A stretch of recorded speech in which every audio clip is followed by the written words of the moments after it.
Today I'm going to show you how to test a hybrid battery cell to determine if it is bad or not.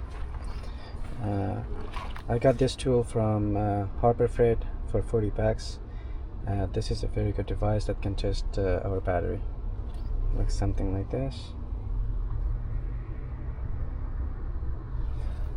And it has two poles, one positive with red, another with negative, which is black. So we're gonna plug it, the positive pole to the positive side of the battery, like this, and the negative wire to the negative side of the battery.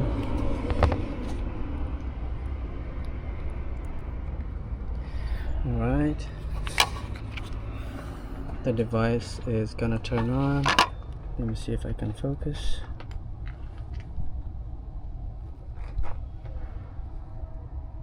Okay, now we're doing the battery system test. Enter battery test. I don't know if you guys can see it. Standard flatted, CCA SAE 500 default, in vehicle battery no.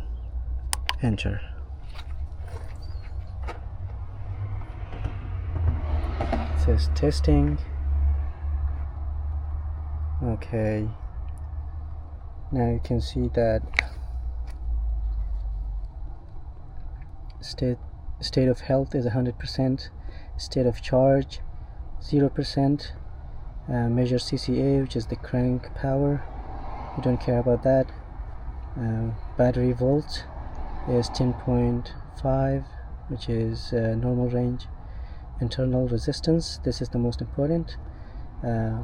Lithium ion batteries internal resistance should be below 20 mega ohms.